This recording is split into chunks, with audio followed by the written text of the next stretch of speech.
Hi, my name is Tameka Hobbs, and I'm the Program and Education Coordinator for the Library of Virginia.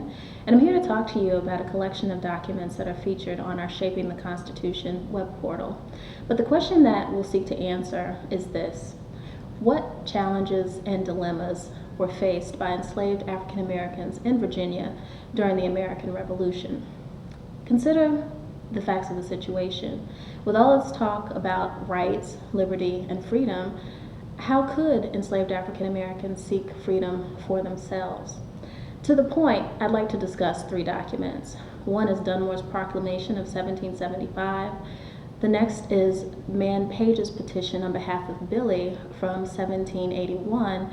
And the last is a petition on behalf of James Lafayette from 1786. In looking at these three documents, we'll be able to assess the choices that were available to African Americans when it came to them seeking their liberty and independence. The first that we'll talk about is Dunmore's Proclamation.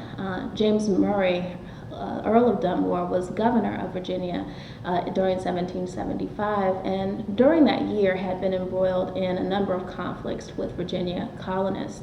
In particular, dealing with the gunpowder that he'd removed from the storehouse early in April. By the time that we get to the fall, the conditions were so bad that Dunmore was forced to evacuate the palace in Williamsburg and take up residency aboard a ship in the Chesapeake Bay.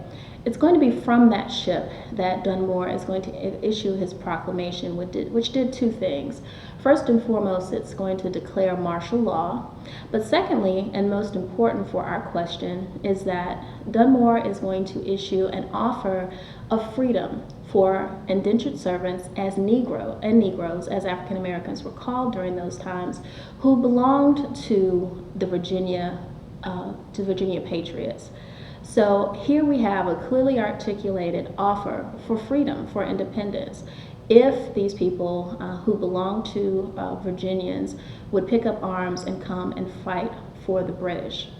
Now, one of the questions that's important here is, why did Lord Dunmore do this? Was he an abolitionist? Was he seeking to end slavery altogether? The short answer is no.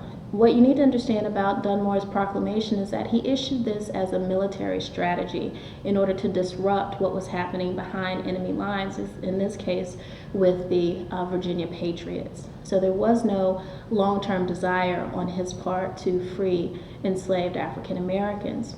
It should be noted, though, as a result of Dunmore's proclamation, we know that hundreds of thousands of African Americans are going to flock to the British lines, and many of them will be able to find their freedom as a result of this. The next document that I wanted to discuss actually points to some evidence of an African American who took up Dunmore on his proclamation and decided to go and fight for the British. This is the story of an enslaved man named Billy. We know about Billy because he was placed on trial in 1781, having been accused of fighting with the British.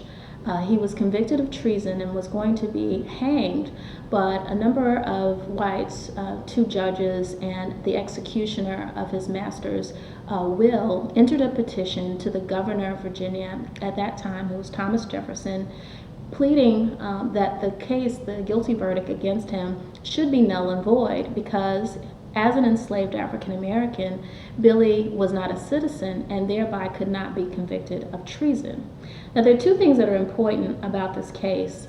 Although we do see a legal victory on Billy's behalf, he will be pardoned by the General Assembly as a result of this petition in 1781. It illustrates the peculiar situation that African Americans had in relationship to the law, because even though they were people, they were considered legally to be property and not citizens.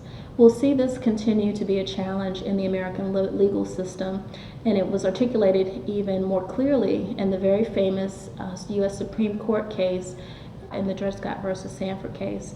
Basically, in the decision written by Roger Taney, he put forth the interpretation that African Americans were not considered to be citizens and as such had no right to redress in the American court system. This is going to be the case all the way until we get the passage of the 14th Amendment in 1868, which officially defines what it means to be a citizen of the United States. But even getting back to our original question, what we see in the petition on behalf of Billy is evidence of the risk that African Americans took when they did take up the idea of escaping to the British. Billy almost lost his life in his quest for freedom because he was captured and accused of fighting with the British. Now, on the other hand, we do know of examples of enslaved African Americans who made a different choice, who, instead of fighting for the British, decided to fight for the Americans. And that leads us to our last document. James, who's a very well-known African American, he was enslaved in New Kent County in Virginia. He was owned by a man named William Armstead, and in the 1780s decided to enter into the service of the Marquis de Lafayette, the young French general who'd come to Virginia to help lead the Virginia troops in fighting against the British. And it's while he's in the employ of the Marquis de Lafayette that James is used as a spy. He's able to infiltrate both the camps of Benedict Arnold and the British General Lord Cornwallis. And as a result, some of the information that he gathers back, the military intelligence, helps the Americans in their ultimate victory at Yorktown in October of 1781. Now, the interesting thing about James is the choice that he made, and that is to side with the Americans. He does this even though there is no explicit promise by the Virginia Patriots to free African Americans who fight during the Revolution. That does not happen until later. So there's no real guarantee that even though he served valiantly for the Americans, that he would actually be able to exercise his independence. The other thing that we should know about James Lafayette is that his circumstance is particularly unusual. We know that he is able to be freed after his petition is recognized by the General Assembly in 1787. In his petition, James noted that he had served the American cause in, quote, peril of his own life, end quote, pointing to the fact that because of the high-risk situation that he was in, he could have been killed at any moment if his true motives had been discovered. He, after that point, becomes known as James Lafayette. But James Lafayette was in the minority of African Americans. That we know of, there were only about 8 African Americans who had fought with the Americans during the Revolution who ended up being freed from servitude. On the other hand, historians believe that as many as 20,000 African Americans from Virginia escaped to British lines and found their freedom that way. So with these 3 documents, Lord Dunmore's proclamation, the petition on behalf of Billy, and James Lafayette's petition, we have documentary evidence that gets us to the point of understanding a little bit more about the dilemmas and the challenges that were faced by African Americans during the American Revolution. The question remains, what choice might you have made if you were enslaved in Virginia during the American Revolution? For more information on the documents that I've mentioned and many others that pertain to the history of Virginia during the founding era, please visit the Shaping the Constitution web portal at www.virginiamemory.com.